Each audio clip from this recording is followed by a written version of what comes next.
कहानी की शुरुआत होती है एक लड़के को दिखाते हुए जिसका नाम जैकब होता है और उस टाइम जैकब को कुछ बच्चे बुली करते हैं। अब यहाँ जैकब बाकी बच्चों की तरह हंसी खुशी रहने वाला नहीं होता, बल्कि वो तो हमेशा ही उदास और सहमा ही रहता है। अब यहाँ पर हम देखते हैं कि जैकब और उसकी मैनेजर जैकब के घर पर जा रहे होते हैं और तभी जैकब के पास कॉल आती है और ये कॉल उसकी ग्रैंडफादर की होती है। यहाँ उसके दादाजी उससे कहते हैं कि बेटा प्लीज तुम घर मत आना, यहाँ पर खतरा है। अब यहाँ पर जैकब को ये लगता है कि क्योंकि उसके दादाजी अब बूढ़े हो चुके हैं, इसी वजह से वो इस तरह से बिहेव कर रहे हैं, लेकिन फिर भी जैकब को कहीं ना कहीं कोई ना कोई गड़बड़ लगती है। अब जैकब और उसकी मैनेजर उसके दादाजी के घर पहुँचते हैं। अब यहाँ उसकी मैनेजर जैकब से कहती है कि अगर तुम्हें घर में कुछ भी चीज गलत लगे तो तुम मुझे कॉल कर देना, और अभी तो मैं वैसे भी यहीं पर ही हूँ तो तुम मुझे आवाज लगा देना। और अब जैसे जैकब घर के अंदर जाता है वो दिखता है कि घर का सारा सामान इधर उधर बिखरा पड़ा है। देखने से ऐसा लग रहा था कि यहाँ पर कुछ गलत हुआ है और यहाँ पर उसके दादाजी भी नहीं होते। इसी वजह से वो अपने दादाजी को ढूंढने लगता है। फिर वो देखता है कि घर के पीछे वाला दरवाजा टूटा हुआ है, लेकिन उसके दादाजी वहाँ पर भी नहीं होते। इसीलिए अब वो उन्हें ढूंढने के लिए जंगल की तरफ जाने लगता है, लेकिन फिर उसे उसके दादाजी मिल जाते हैं और वो देखता है कि वो तो बेहोश पड़े हुए हैं। फिर वो जैसे उन्हें पलट कर देखता है तो वो ये देखकर काफी डर जाता है कि उसके दादाजी की तो आंखें ही नहीं है। इसका मतलब ये था कि किसी ने उनकी आंखें निकाल ली थी। अब यहाँ पर जैकब को ये लगता है कि शायद उसके दादाजी मर चुके हैं, इसीलिए वो हेल्प के लिए अपने मैनेजर को कॉल करता है। लेकिन इसी दौरान उसके दादाजी उठते हैं और जैकब का हाथ पकड़ लेते हैं। यहाँ पर वो उसे कुछ जरूरी बात बताते हैं। वो कहते हैं कि बेटा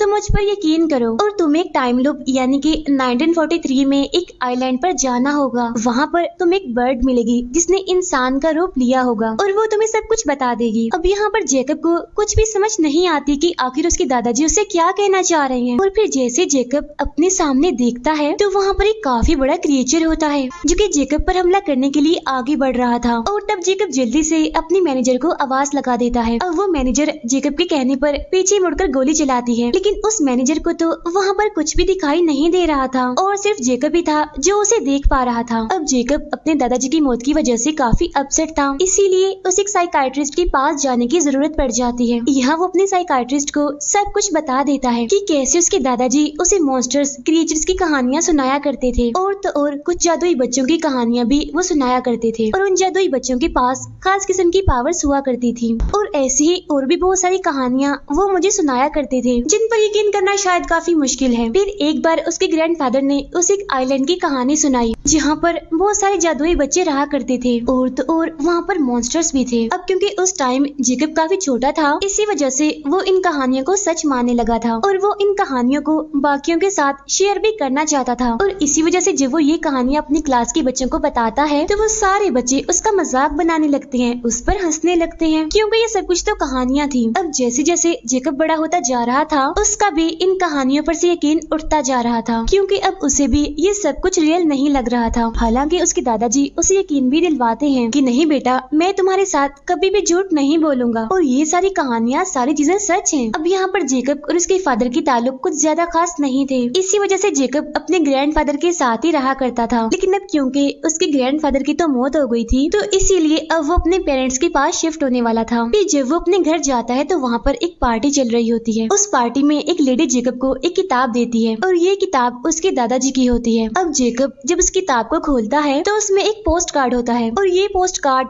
आज से तकरीबन 2 साल पहले का था और इस पोस्ट कार्ड को एक लेडी ने लिखा होता है जिसका नाम मिस पेरीग्रीन था। उसमें लिखा होता है कि हम सब यहाँ पर बिल्कुल ठीक हैं, काफी खुश हैं और आप कैसे हैं? मैं और सारे बच्चे आपको काफी मिस करते हैं। अब जैकब ये पढ़ के काफी हैरान हो जाता है क्योंकि जैकब पहले उन कहानियों पर यकीन नहीं करता था, लेकिन लेटर पढ़ने के बाद अब उसे यकीन होने लगा था। तो हो सकता है कि वो आइलैंड, मिस पेरीग्रीन और वो बच्चे सच हों। अब यहाँ पर उसकी साइकाइट्रिस्ट उसके पेरेंट्स से कहती है कि आपको जैकब को कहीं बाहर ले जाना चाहिए घुमाने के लिए। तो इस बात पर जैकब के पेरेंट्स मान जाते हैं और घूमने के लिए जैकब उसी आइलैंड को चूज करता है। और अब जैकब वहाँ जाने के लिए काफी एक्साइटेड होता है क्योंकि वो भी जानना चाहता था कि आखिर उसके दादाजी उसे क्या कहना चाह रहे हैं, यानी कि उन्होंने ही उसे यहाँ आइलैंड पर जाने के लिए कहा था। अब यहाँ पर हमें पता चलता है कि जेकब के फादर असल में एक राइटर होते हैं जो कि वर्ड्स पर बहुत सारी कहानियाँ लिखते हैं, इसीलिए उनका वहाँ पर जाना बेकार नहीं रहेगा। अब ये आइलैंड इतना बड़ा तो नहीं होता लेकिन फिर भी ठीक होता है और वहाँ पर एक होटल भी होता है, यानी जहाँ पर ये लोग रुक सकते थे। अब जेकब और उसके फादर उसी होटल में जाते हैं। अब यहाँ जेकब को उस चाइल्ड हाउस को ढूंढना था जहाँ पर वो जादुई बच्चे रहा करते थे, लेकिन वहाँ के लोगों ने इनको बताया होता है कि वो जगह तो अब पूरी तरह से खत्म हो चुकी है, क्योंकि एक वॉर में जर्मन्स ने उस जगह को ब्लास्ट करके उड़ा दिया था और ये वॉर भी 1943 में ही हुई थी और वहाँ पर कोई भी इंसान, जानवर, कोई भी बर्ड नहीं है। लेकिन इसके बावजूद भी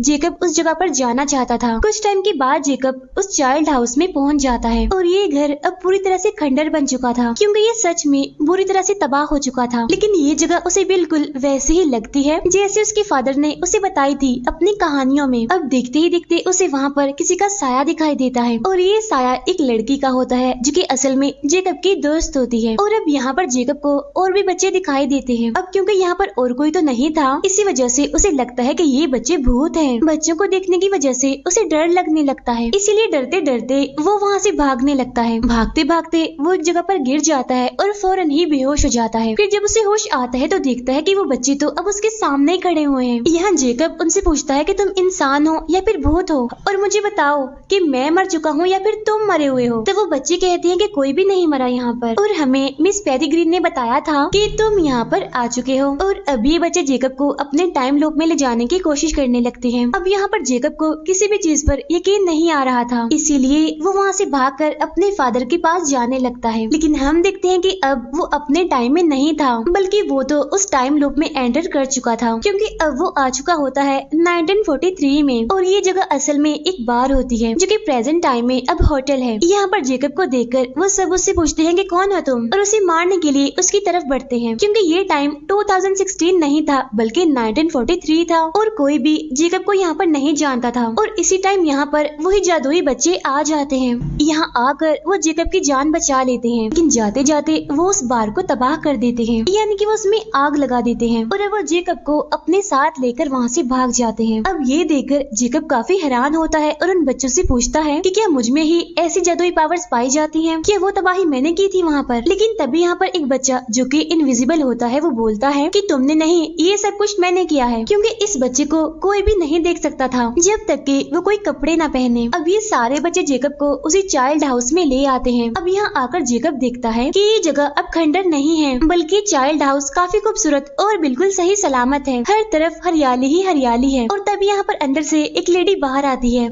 और यही लेडी मिस पेरिग्रीन होती है। वो यहाँ पर जेकब को वेलकम करती है और तब जाके जेकब को यकीन होता है कि ये सब कुछ बिल्कुल असली है, यानी जिनके बारे में उसके दादाजी ने उसको बताया था, आज वो उनसे मिल पा रहा है। यहाँ मिस पेरिग्रीन जेकब को बाकी बच्चों से मिलवाती है और उन सारे जादुई बच्चों के पास अलग अलग पावर्स होती हैं। वहाँ एक ऐसी लड़की होती है जो कि हवाओं से बातें करती है, क्योंकि वो बहुत ही हल्की होती है। वो आसमान में उड़ सकती थी और इसीलिए उसे हमेशा ही लोहे के शूज पहनने पड़ते थे। एक बच्ची ऐसी होती है जिसके सुनहरे कलर के बाल होते हैं और इसमें होती है आग की पावर, यानी कि वो आग को कंट्रोल कर सकती थी। किसी भी चीज को वो जला सकती है, किसी भी चीज को वो गर्म कर सकती है। वहाँ पर एक बच्चा ऐसा था जो किसी भी चीज को बनाकर उसमें अगर अपना ही बनाया हुआ दिल डालता था तो वो चीज जिंदा हो जाती थी। एक बच्ची ऐसी थी जो किसी भी पौधे को बड़ा कर सकती थी अपनी पावर से। एक बच्ची ऐसी है जो कि भारी से भारी चीज को भी आसानी से उठा लेती है। एक बच्चा ऐसा था जो कि हमेशा ही अपने पेट में बहुत सारी मक्खियाँ रखा करता था। एक बच्चा ऐसा था जो कि अपना फ्यूचर देख सकता था। दो बच्चे जो कि ट्विंस होते हैं वो हमेशा ही एक मास्क पहनकर रहते हैं, लेकिन फिलहाल यहाँ पर इनकी पावर्स नहीं बताई जाती। और ये सारे बच्चे इसी चाइल्ड हाउस में रहते हैं और इन सब का ख्याल रखने वाली मिस पेरिग्रीन होती है और वो भी इन बच्चों के साथ यहीं पर ही रहती है। इन बच्चों की जान बचाने के लिए वो बार बार टाइम लूप बनाती है। असल में वो इन बच्चों को बाकी दुनिया के लोगों से बचाती है। अब यहाँ पर जेकब कहता है कि मुझे अपनी दुनिया में वापस जाना है। तब यहाँ पर वो सारे बच्चे उसे कहते हैं कि प्लीज तुम मत जाओ और हमारे साथ यहीं पर ही रहो। जेकब को जाना तो था ही, तो वो बच्चे कहते हैं कि चल ठीक है चले जाना, लेकिन एक बार तुम हमारे साथ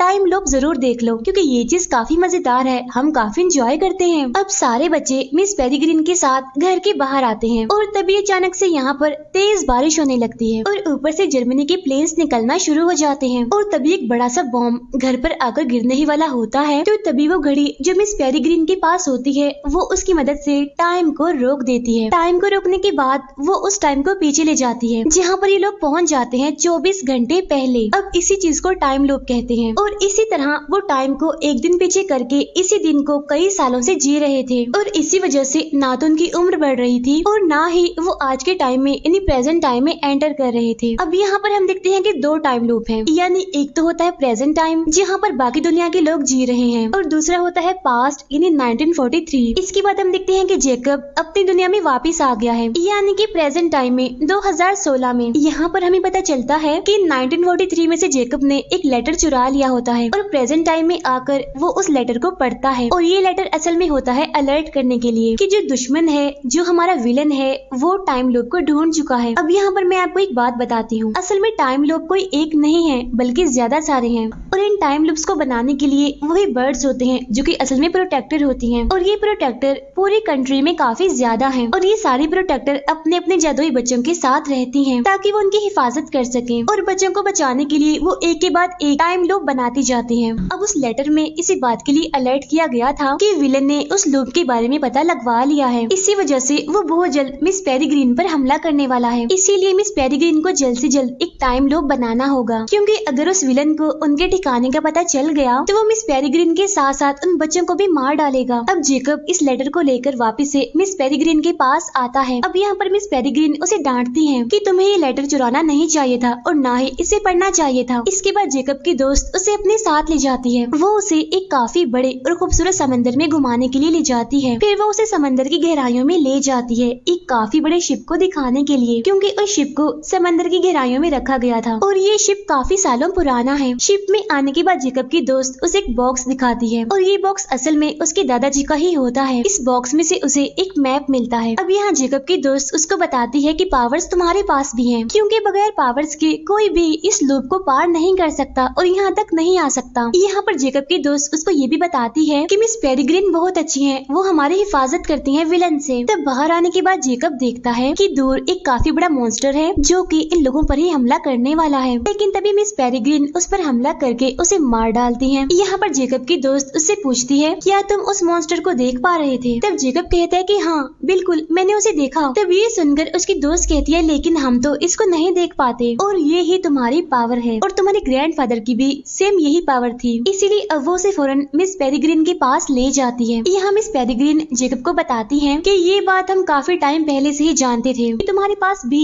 यही पावर्स हैं, लेकिन तुम्हारे दादाजी ने ये फैसला किया था कि तुम आम बच्चों की तरह ही अपनी जिंदगी गुजारोगे और तुमने आज तक बिल्कुल ऐसा ही किया। ये सारी बातें तुम्हारे ग्रैंडफादर ने तुम्हें बता ही देनी थी तुम्हारी 18th बर्थडे पर। ये कहकर मिस पेरिग्रीन उसे किताब दिखाती है और ये बुक काफी पुरानी होती है क्योंकि ये उनकी हिस्ट्री की बुक होती है। साथ ही साथ मिस पेरिग्रीन उसको ये भी बताती है कि हम सब पहले बहुत ही खुशहाल जिंदगी गुजारा करते थे, लेकिन हम में से ही कुछ ऐसे लोग थे जो कि इमोर्टल्स होना चाहते थे, यानी कि वो ऐसी जिंदगी गुजारना चाहते थे जो कि कभी भी खत्म ना हो। साथ ही साथ वो इस लोभ से भी तंग आ चुके थे, इसीलिए वो हमसे अलग हो गए थे। इसके बाद वो लोग चाहने लगे कि हम बाकी लोगों के साथ तो रहें लेकिन हम इमोर्टल होकर रहें। तो इस मकसद के लिए उन्होंने एक एक्सपेरिमेंट किया जिसमें वो एक प्रोटेक्टर को पकड़ते हैं और उसकी सारी पावर्स लेकर वो इमोर्टल बनना चाहते थे। और ये एक्सपेरिमेंट किसी और ने नहीं बल्कि हमारे विलन ने ही किया था, लेकिन उनका ये एक्सपेरिमेंट सक्सेसफुल नहीं हो पाता, वो नाकामयाब ही रहते हैं क्योंकि वो लोग इमोर्टल तो नहीं हुए बल्कि वो सारे के सारे मॉन्स्टर्स बन गए और अब वो सारे मॉन्स्टर्स इनविजिबल हैं, यानी कि उन्हें कोई भी नहीं देख सकता। लेकिन इस चीज का तोड़ उस विलन ने निकाल लिया था। उसे ये बात पता चल गई थी कि अगर वो जादुई बच्चों की आंखें खाएगा तो वो इनविजिबल से विजिबल हो जाएगा, यानी कि वो दिखना शुरू हो जाएगा। अब उसने इतने सारे बच्चों की आंखें खाई थी कि वो खुद तो हो गया था बिल्कुल नॉर्मल,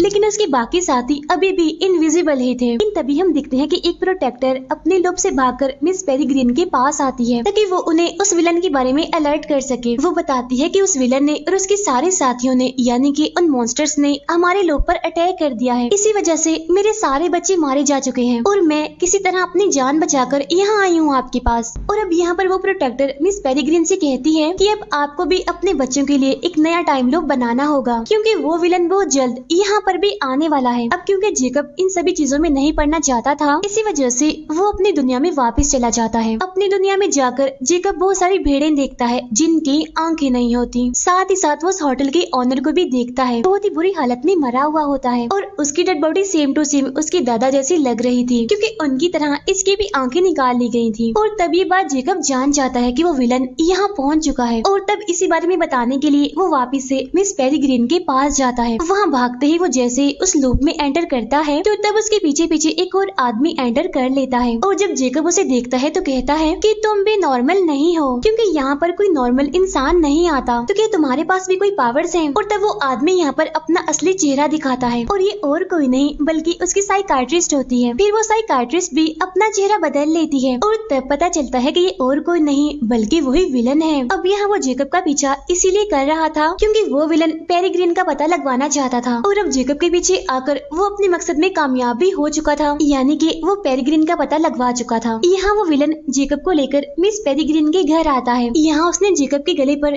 तेज धार वाला हथियार रखा होता है। यहाँ आकर वो पेरिग्रीन को प्रिजनर बनने के लिए कहता है। अब यहाँ मैं आपको बताती हूँ कि आखिर वो विलन ये सब कुछ क्यों कर रहा था। असल में वो विलन अपने बाकी साथियों को नॉर्मल करना चाहता था और ऐसा करने के लिए वो एक और एक्सपेरिमेंट करना चाह रहा था और इस एक्सपेरिमेंट के लिए वो बहुत सारे प्रोटेक्टर्स का इस्तेमाल करना चाहता था, यानी कि अब एक नहीं बल्कि पहले से कई ज्यादा प्रोटेक्टर्स उसे चाहिए थी और इसी मकसद के लिए वो मिस पेरिग्रीन को भी पकड़ना चाहता था। इसी वजह से वो मिस पेरिग्रीन को उसके साथ चलने के लिए कहता है। तब यहाँ वो मान जाती है और वो अपने बच्चों को गुड बाय कहती है। जाते जाते वो जेकब से कहती है कि अब तुम ही सबसे खास हो, तुम्हें ही मेरी जगह इन बच्चों का ख्याल रखना है। मुझसे वादा करो कि तुम इन बच्चों का ख्याल रखोगे। और तब यहाँ पर पेरिग्रीन अपनी पावर का इस्तेमाल करके खुद ही केज में बंद हो जाती है, यानी कि वो अपने असली रूप में आ जाती है और बर्ड बन जाती है। अब जो दूसरी प्रोटेक्टर यहाँ तक भागकर आई थी वो अभी भी उन बच्चों के साथ ही थी। अब ये सब लोग जल्दी जल्दी उन मॉन्स्टर से बचने के लिए अपने घर को बंद करने लगते हैं। फिर थोड़ी ही देर के बाद एक खतरनाक मॉन्स्टर वहाँ पर पहुँच जाता है और सबसे पहले वो उसी प्रोटेक्टर पर हमला करके उसे मार डालता है। अब यहाँ पर उस मॉन्स्टर को सिर्फ और सिर्फ जेकब ही देख पा रहा था, इसीलिए यहाँ पर जेकब उस मॉन्स्टर को मारने की काफी कोशिश कर रहा था, लेकिन उस मॉन्स्टर को ज्यादा कुछ नहीं होता, बस वो थोड़ा बहुत जख्मी होता है। अब वो बच्चे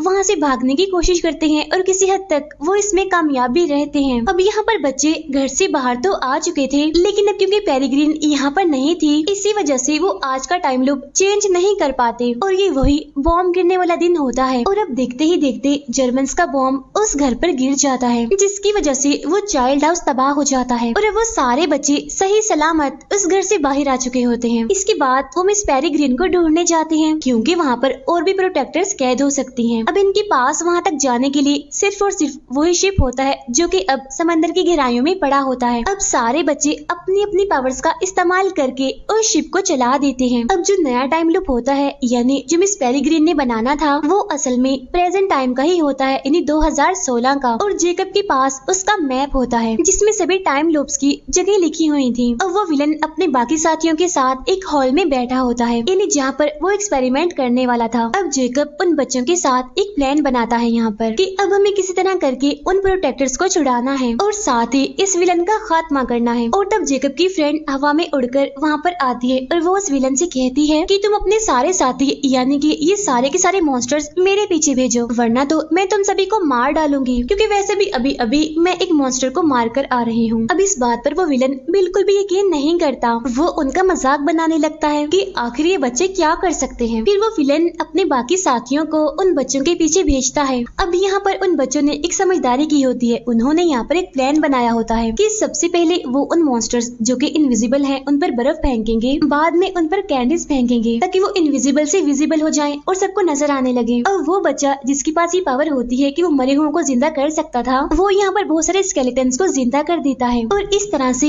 यहाँ पर स्केलेटन की एक फौज बन जाती है। स्केलेटन की ये फौज उन मॉन्स्टर्स पर जबरदस्त हमला कर देती है और ये एक के बाद एक मॉन्स्टर्स को मार गिराते हैं। इसके बाद ये बच्चे उस विलन के पास पहुँचते हैं, लेकिन अब यहाँ फाइट के दौरान वो बच्चे हमें कमजोर पड़ते हुए दिखाई दे रहे थे, लेकिन फिर भी वो हिम्मत नहीं हारते बल्कि अपनी पावर्स का इस्तेमाल करके उस विलन के सारे साथियों को मार गिराते हैं। यहाँ जेकब की फ्रेंड उस विलन को रोकने की कोशिश करती है। तब जेकब भागता है सारे प्रोटेक्टर्स को आजाद करने के लिए। असल में वो सारे प्रोटेक्टर इस टाइम केजेस में बंद होती हैं और उन्हीं में मिस पेरिग्रीन भी होती है। तब जेकब उन सारे केजेस को खोल देता है और सारे प्रोटेक्टर्स को आजाद कर देता है। लेकिन तभी वो विलन भी वहाँ पर पहुँच जाता है और वो जेकब को पकड़ लेता है। और अब बाकी बच्चे जैसे ही उनके पास पहुँचते हैं तो वो देखते हैं कि यहाँ पर एक नहीं बल्कि दो जेकब हैं, क्योंकि उस विलन के पास ये पावर होती है कि वो किसी का भी रूप ले सकता है। इसी वजह से उसने यहाँ पर जेकब का रूप लिया होता है। अब जेकब के साथी कंफ्यूज हो जाते हैं कि आखिर असली जेकब कौन सा है। अब वो दोनों ही खुद पर यकीन दिलवाने की कोशिश कर रहे थे। लेकिन इसी दौरान जेकब को वहाँ पर एक मॉन्स्टर दिखाई देता है, लेकिन उस मॉन्स्टर को वो विलन नहीं देख सकता था और यहाँ जेकब उस मॉन्स्टर को बिल्कुल भी नहीं रोकता। अब उस मॉन्स्टर को भी ये बात पता नहीं चल पाती कि आखिर इसमें से जेकब कौन सा है और वो विलन कौन सा है। इसी वजह से वो उस विलन को पकड़ लेता है। लेकिन इससे पहले कि वो विलन वापिस से अपने असली रूप में आकर दिखा सकता कि ये मैं हूँ, वो मॉन्स्टर उसकी आंखें निकाल कर खा लेता है और अब यहाँ पर उस विलन का खेल भी खत्म हो जाता है, यानी कि वो मर जाता है। इसी दौरान जेकब एक हथियार उठाता है और वो उस मॉन्स्टर को भी मार डालता है और इस तरह से एक एक करके सारे मॉन्स्टर्स मारे जाते हैं। और अब बच्चों को वापिस से अपने टाइम लूप में यानी कि 1943 में जाना था, क्योंकि ये टाइम लूप 2016 का होता है और अगर वो यहाँ पर रह गए तो वो एक ही सेकंड में अपनी उम्र चेंज कर लेंगे और इतनी बड़ी तब्दीली से शायद उनकी जान भी जा सकती है। और अब यहाँ पर जेकब को उन्हें गुड बाय कहना पड़ता है। अब हालांकि जेकब भी उनके साथ जाना चाहता था, लेकिन उसकी दोस्त उसे कहती है कि नहीं जेकब, तुम यहीं पर ही रुको क्योंकि यहाँ तुम्हारी ज्यादा जरूरत है। इसके बाद वो भी जेकब को गुड बाय कह के चली जाती है और अब जेकब प्रेजेंट टाइम में इन्हीं 2016 में ही रुका होता है और सभी बच्चे वापिस से अपने टाइम लूप में इन्हीं के 1943 में जा चुके होते हैं, जहाँ उन्हें अब एक नए लूप की जरूरत पड़ती है। अब जेकब अपने ग्रैंडफादर के मरने के कुछ दिन पहले वाले टाइम में जाता है। इसी वजह से वो सीधा अपने ग्रैंडफादर के पास जाता है, वो उनसे मिलता है और काफी खुश हो जाता है और वो उन्हें वो सारी चीजें बताता है जो उसने अभी तक देखी थी। ये सुनकर उसके दादाजी उसे कहते हैं कि बेटा, तुम्हें यहाँ पर नहीं होना चाहिए था, बल्कि तुम्हें तो तुम्हारी दोस्त के पास होना चाहिए क्योंकि वो तुम्हारा इंतजार कर रही होगी। यहाँ उसके दादाजी उसे पुराने टाइम के डॉलर्स देते हैं जो कि आगे चलकर जेकब के काम आने वाले थे, क्योंकि उसे 1943 में जाने के लिए बहुत सारे लूप से होकर गुजरना पड़ेगा। अब जेकब के पास अपने ग्रैंडफादर का मैप होता है जिसकी मदद से वो कई बार टाइम लूप में जाता है, लेकिन टाइम ट्रेवल करने के लिए उसे 1 साल इंतजार भी करना पड़ता है और इसी मकसद के लिए वो सबसे पहले नेवी में भर्ती होता है और फिर जाके वो पहुंचता है 1943 में। और ये वही दिन होता है जब उसकी दोस्त वहाँ से विजिट कर रही होती है और अब यहाँ पर फाइनली जेकब अपनी फ्रेंड से मिल पाता है और ये भी असल में एक शिप होती है जिसके जरिए सारे बच्चे अपने नए लूप में जा रहे थे। यहीं पर हमें मिस पेरिग्रीन भी दिखती हैं जो कि वापस से अपने बच्चों के पास जाना चाहती हैं ताकि वो हमेशा हमेशा उनकी हिफाजत कर सके। अब इसी के साथ ही ये मूवी यहीं पर एंड हो जाती है। Thank you for watching.